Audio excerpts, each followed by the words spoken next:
Hay personas que aprendieron a leer el silencio antes que las palabras, que detectan el peligro en un cambio mínimo de tono y que sonríen, justo cuando por dentro todo se rompe. No nacieron así, hicieron así. Cuando el dolor aparece demasiado pronto, la mente no se desarrolla para disfrutar, sino para anticipar. Y esa anticipación deja huellas que duran toda la vida. La hipervigilancia persistente es uno de los rastros más profundos que deja una infancia marcada por la inseguridad emocional o física. No aparece de la nada, ni es una simple característica de personalidad. Es el resultado de un sistema nervioso que, desde muy temprano, aprendió que el entorno no era predecible y que la única forma de mantenerse a salvo era anticiparse al peligro antes de que éste se manifestara. Para un niño, la seguridad no se construye con palabras, sino con experiencias repetidas. Se forma cuando el entorno responde de manera consistente, cuando el cuidado llega a tiempo, cuando el afecto no depende del estado de ánimo de otros. Cuando esto no ocurre, el cuerpo aprende una lección distinta. El peligro puede aparecer en cualquier momento, y ante esa realidad, relajarse deja de ser una opción viable. El niño hipervigilante no está conscientemente alerta. No está pensando, tengo que cuidarme. Su cuerpo lo hace por él.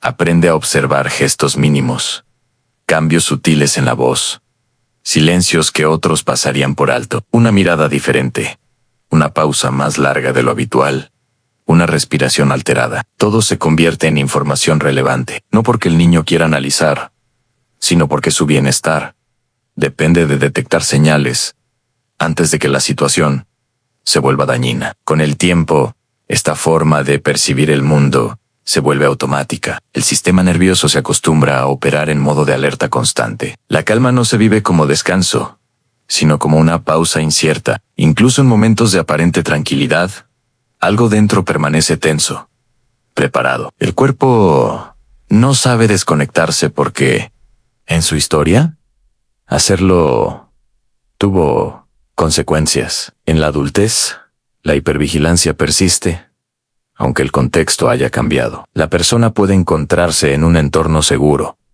rodeada de personas confiables, y aún así sentir una inquietud constante, no porque el presente sea amenazante, sino porque el cuerpo sigue respondiendo a un pasado que nunca se actualizó. El sistema nervioso no distingue entre lo que fue y lo que es. Reacciona según lo que aprendió. Esto se manifiesta de muchas formas.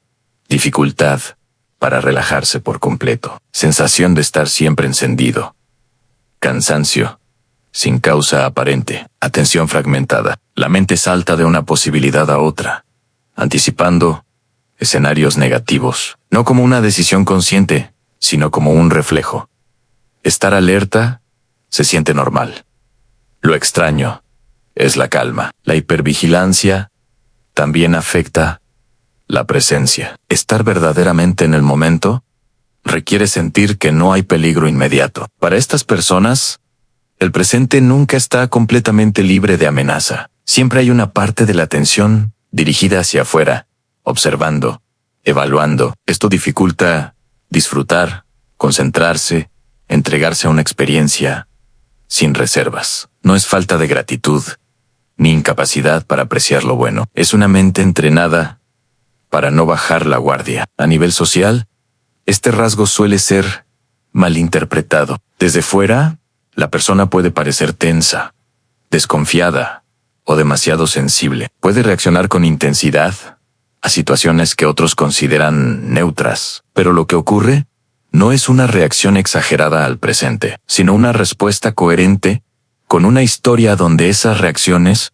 fueron necesarias para sobrevivir. Es importante comprender que la hipervigilancia no nace de la debilidad, sino de una fortaleza forzada. Estas personas fueron fuertes demasiado pronto, tuvieron que adaptarse cuando aún no contaban con los recursos emocionales para hacerlo. Su cuerpo asumió una responsabilidad que no le correspondía, y lo hizo con eficacia. El problema surge cuando este mecanismo, útil en la infancia, se convierte en una carga en la adultez. Vivir en estado de alerta constante consume energía física y mental, mantiene al cuerpo en un ciclo continuo de estrés. Con el tiempo, esto puede traducirse en problemas de sueño, irritabilidad, ansiedad crónica y dificultad para regular emociones. No como un fallo personal, sino como el costo de haber vivido demasiado tiempo en modo supervivencia. Reconocer la hipervigilancia como una adaptación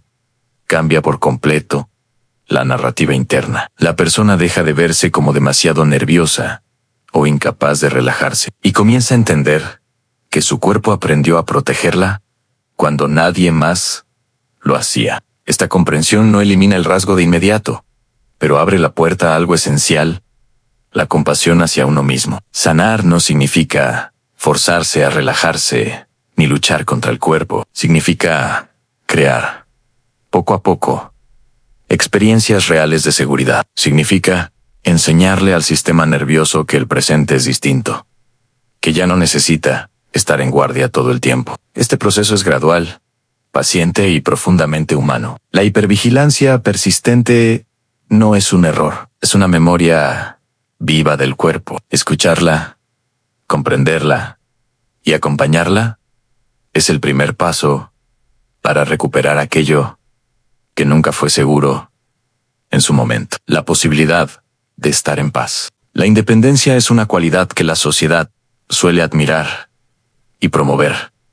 Pero cuando esta independencia se vuelve extrema, puede esconder una historia muy diferente a la simple fortaleza o madurez. Para algunas personas, la incapacidad o la dificultad para pedir ayuda no surge de una elección libre, sino de un aprendizaje doloroso que se instaló muy temprano en sus vidas. Aprendieron que no podían confiar en que otros acudieran cuando los necesitaban. Por eso, en lugar de esperar ayuda, optaron por hacerse cargo por completo de sí mismos, incluso a costa de un profundo desgaste emocional. Desde la infancia, todos necesitamos apoyo. Pedir ayuda no solo es normal, sino vital para el desarrollo saludable. Sin embargo, cuando un niño experimenta repetidas veces que sus demandas no son atendidas, o peor aún, que pedir ayuda provoca indiferencia, rechazo o castigo, comienza a construir un mensaje interno muy claro: no puedo depender de nadie más que de mí mismo. Este mensaje no se formula en palabras, sino en emociones y comportamientos que se arraigan en su forma de relacionarse con el mundo. Esa autosuficiencia temprana es una estrategia de supervivencia. Para un niño que no tiene la garantía de recibir apoyo, aprender a resolver problemas solo, a consolarse, a contener sus emociones y a enfrentar dificultades sin ayuda, es una cuestión de vida o muerte emocional. Aunque esta independencia pueda parecer admirable desde fuera, es importante entender que no nació de la elección, sino de la necesidad y muchas veces del abandono. Al crecer con esa lección, la persona interioriza que depender de otros es arriesgado, no porque quiera imponer esa distancia, sino porque el dolor de la decepción fue tan fuerte que la expectativa de ayuda se eliminó para evitar el sufrimiento. Así, se construye un escudo invisible que la protege de la vulnerabilidad, pero también la aísla. La fortaleza exterior puede impresionar a otros, pero por dentro se carga una soledad profunda, un sentimiento de que, en el fondo, nadie estará ahí cuando realmente se necesite. Esta independencia extrema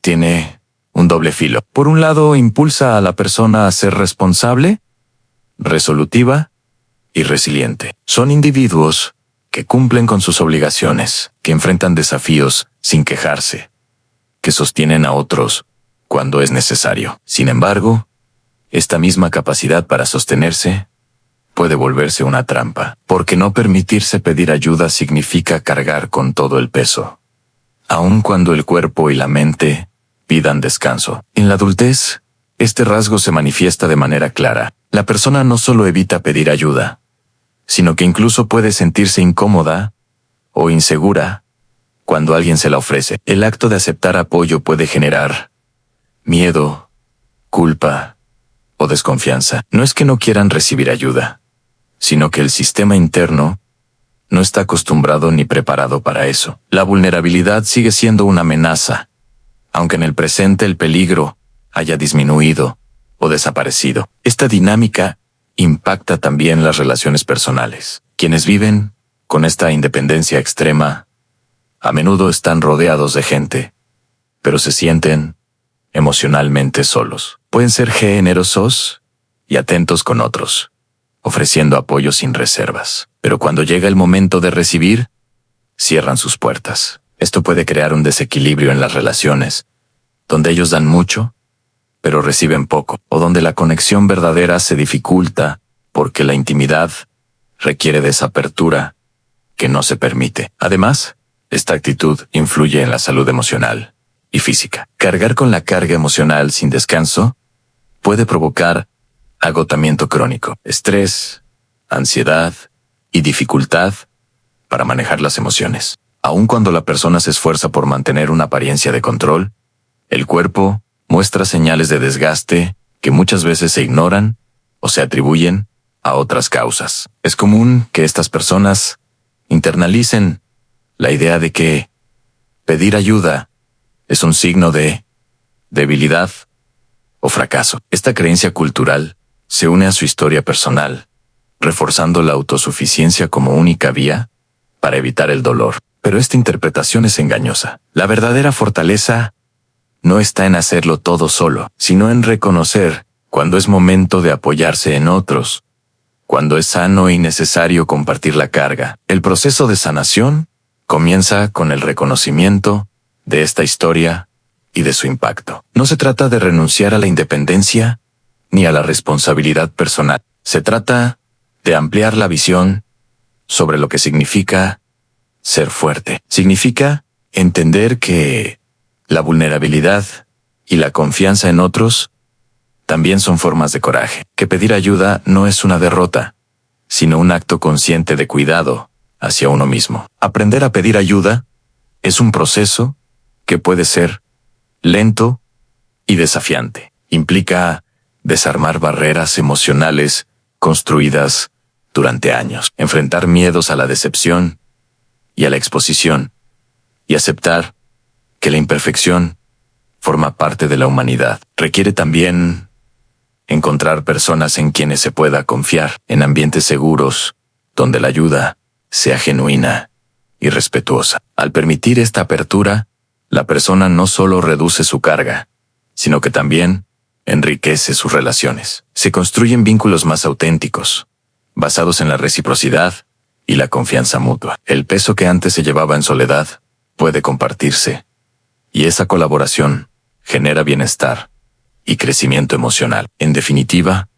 la independencia extrema, que no pide permiso, es una herida adaptativa. Fue una solución valiosa en momentos de abandono o insuficiencia, pero puede limitar la vida adulta si permanece sin revisión. Reconocerla, entenderla y comenzar a transformar esa historia es un paso fundamental para vivir con mayor equilibrio, conexión y bienestar. Esta transformación no borra el pasado ni ignora las dificultades superadas. Al contrario, honra la fortaleza desplegada y reconoce la necesidad de nuevos recursos para el presente, porque la verdadera fortaleza está en saber cuándo sostenerse solo y cuándo permitir que otros te sostengan a ti. Y en ese balance se encuentra la libertad emocional y la plenitud.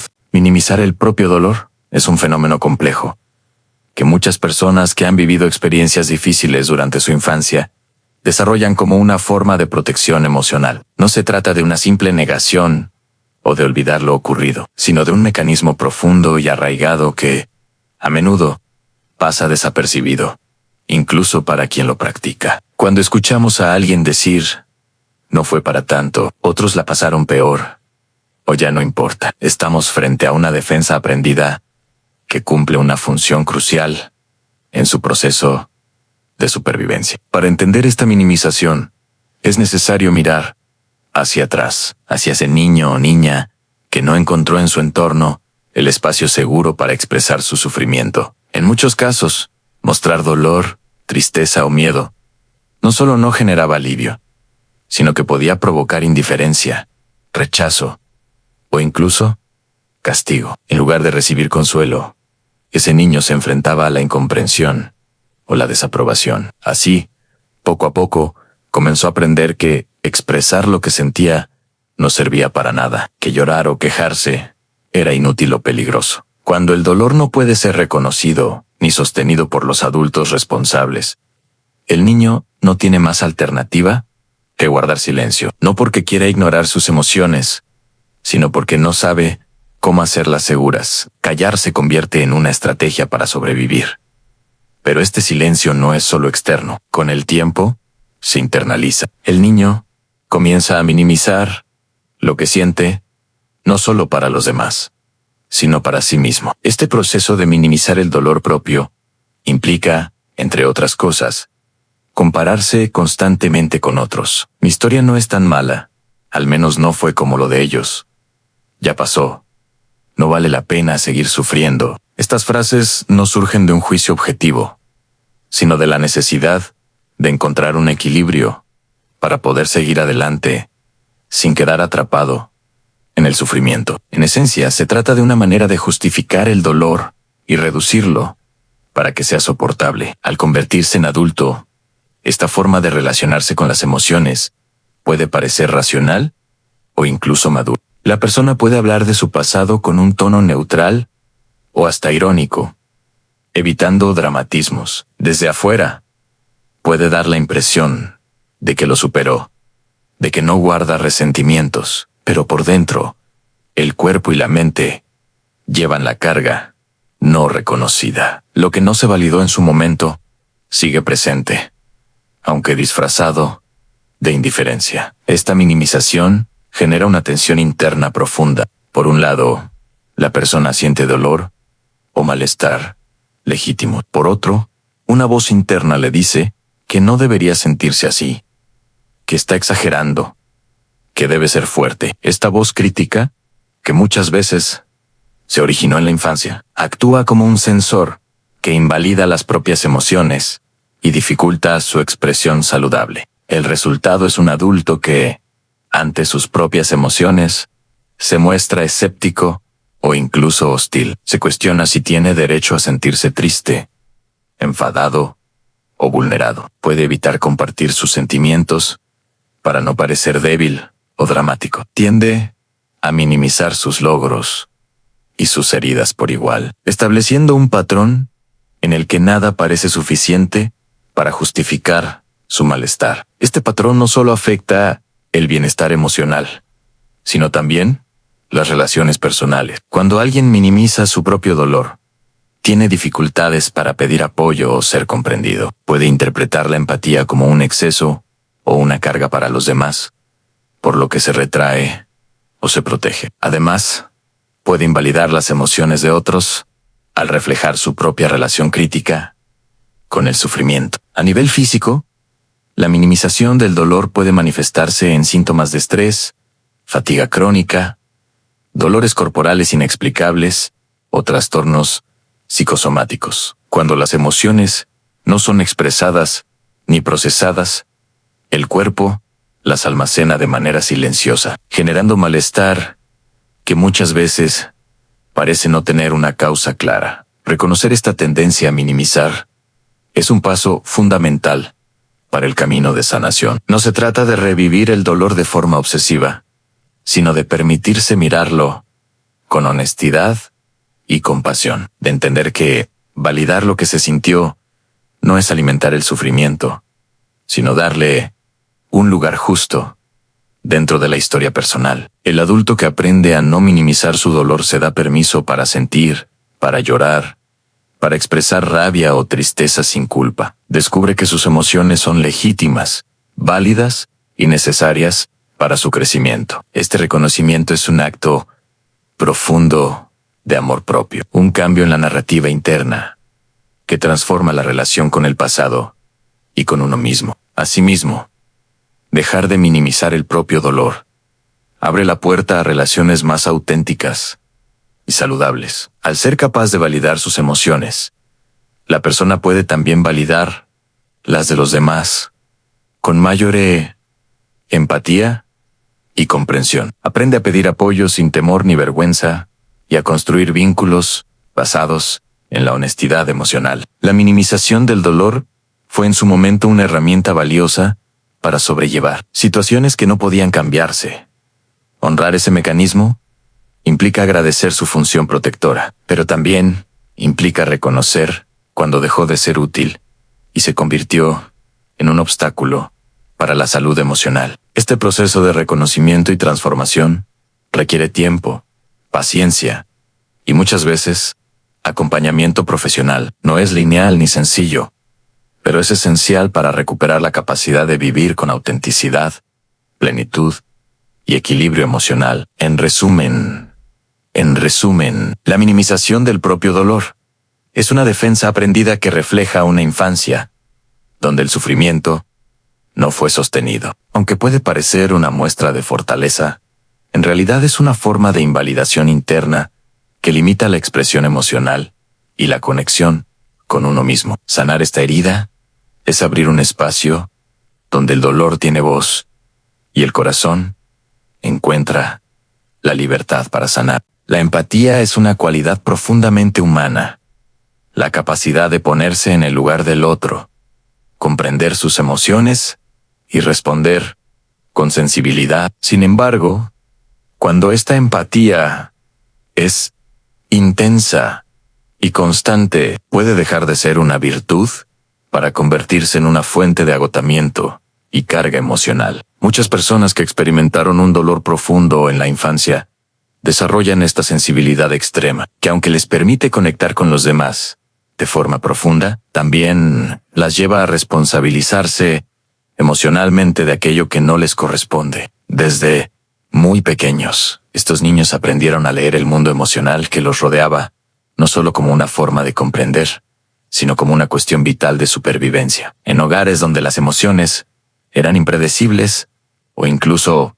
peligrosas, captar el estado de ánimo de padres, cuidadores o familiares era imprescindible para evitar conflictos o daños. Saber si alguien estaba tranquilo, enfadado o a punto de explotar significaba la diferencia entre la seguridad y el peligro. Así, estos niños se convirtieron en observadores expertos. Desarrollaron un sentido agudo para detectar microcambios en expresiones faciales, tonos de voz, posturas o gestos. No solo leían estas señales, sino que se entrenaban para responder rápidamente, ajustando su comportamiento para calmar tensiones o evitar desbordes. Esta habilidad fue una herramienta poderosa que les permitió navegar ambientes difíciles y protegerse a sí mismos. Sin embargo, esta hiperempatía tiene un costo que muchas veces pasa desapercibido. Al percibir con tanta claridad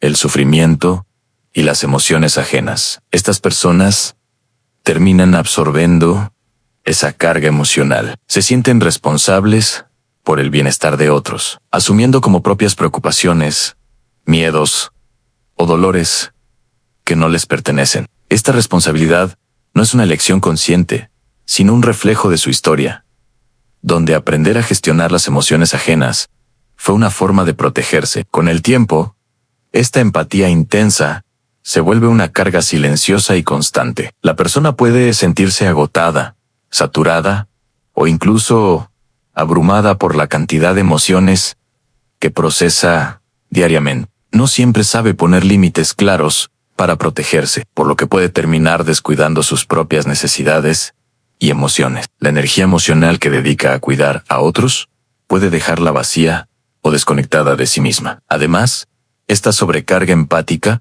puede generar confusión interna. La persona siente que debe estar siempre atenta a los demás, que su valor está en su capacidad para sostener emocionalmente, y que expresar sus propias emociones puede ser un lujo o una carga para otros. Así, la línea entre el cuidado saludable y la autoexigencia se vuelve difusa, y la empatía deja de ser un puente para convertirse en una prisión emocional. Es importante destacar que esta hiperempatía no significa que la persona carezca de límites o de criterio. Muchas veces, estas personas son perfectamente conscientes de que algunas cargas no les corresponden, pero el mecanismo aprendido en la infancia es tan fuerte que resulta difícil desligarse emocionalmente. El deseo de evitar conflictos o sufrimiento en otros puede sobrepasar la capacidad para protegerse. Este rasgo también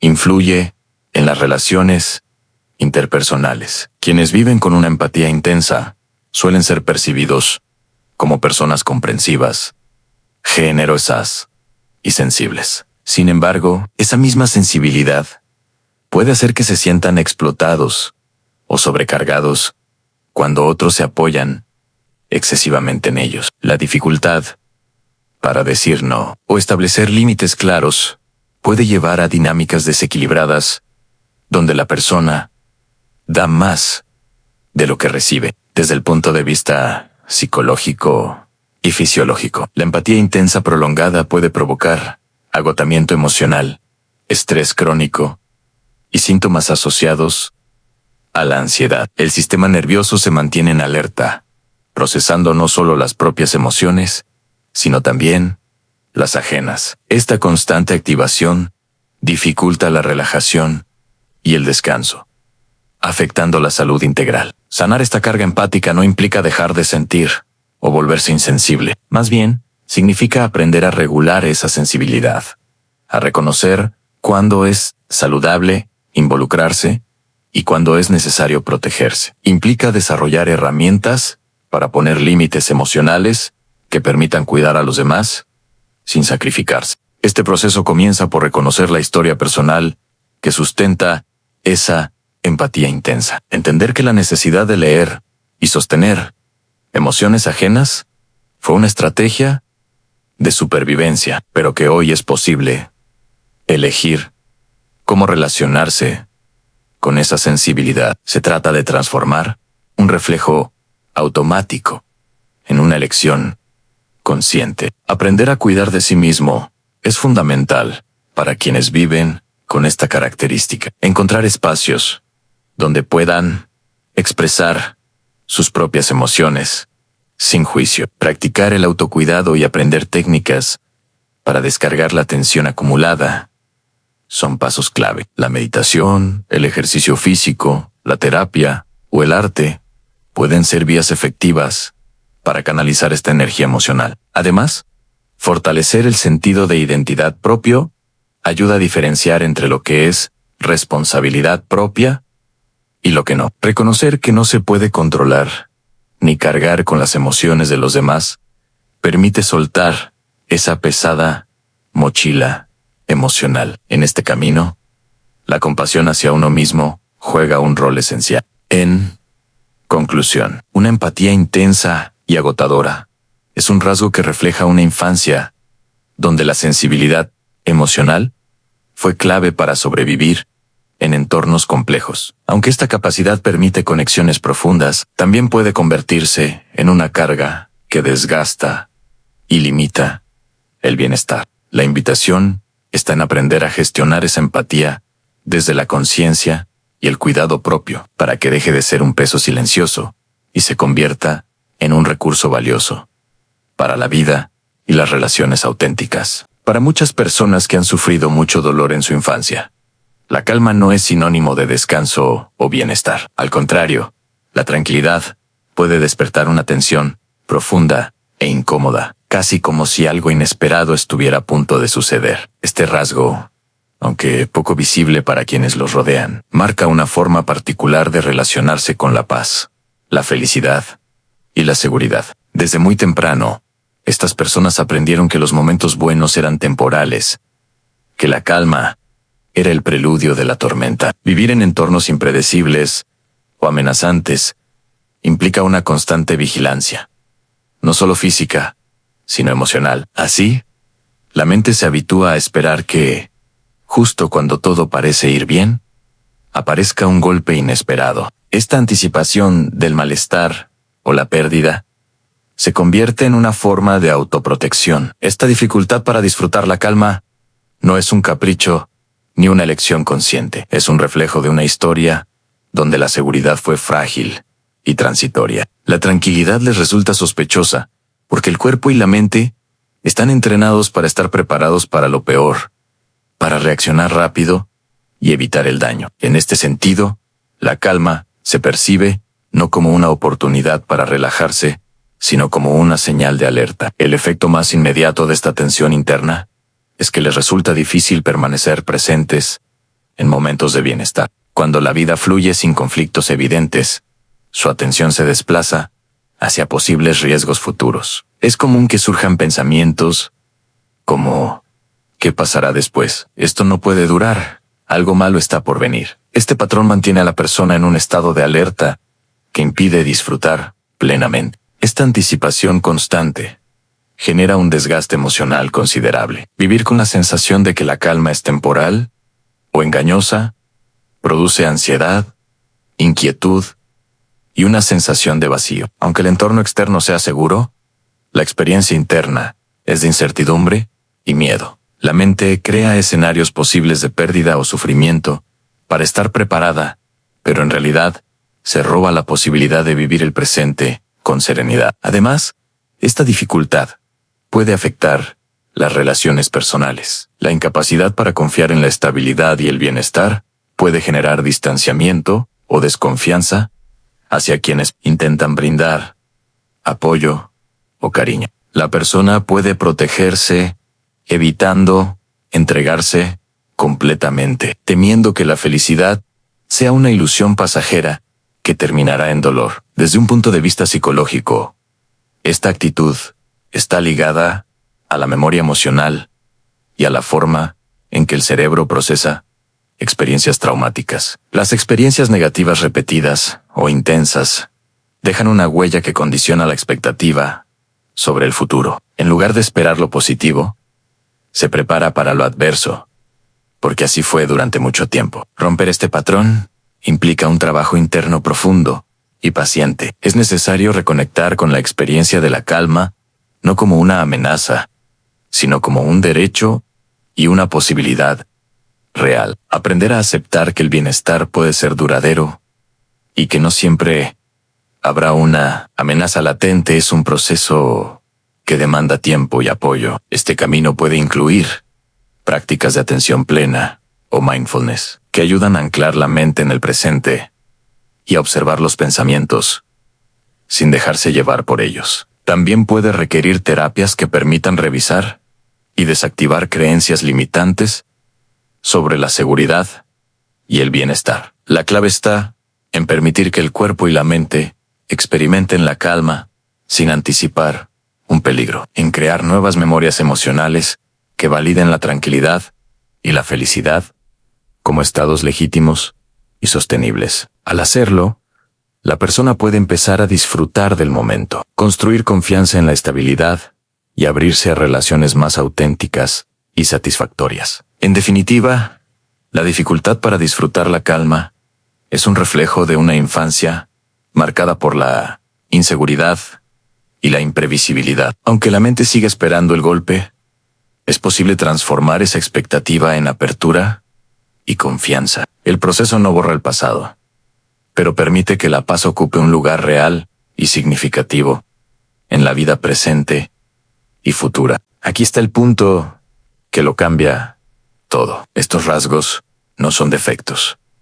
Son adaptaciones inteligentes a un entorno difícil. Son mecanismos de supervivencia. El problema no es su desarrollo, sino vivir como si la amenaza siguiera existiendo. Sanar no es borrar el pasado, es actualizar la mente a una realidad diferente. Reconocer que ya no eres ese niño indefenso, aunque sus ansiedades aún vivan dentro de ti. Comprender esto elimina la vergüenza y abre la puerta a la autocompasión. Si este mensaje te resuena, no estás solo. Muchas personas viven con historias ocultas, aprendiendo gradualmente a vivir sin un guía. Si este contenido te ha ayudado a comprenderte mejor a ti mismo o a alguien más, suscríbete al canal Ecos de la Mente Invisible. Dale me gusta al video y comparte tu experiencia en los comentarios. Quizás este mensaje sea lo que alguien cercano a ti necesita escuchar hoy.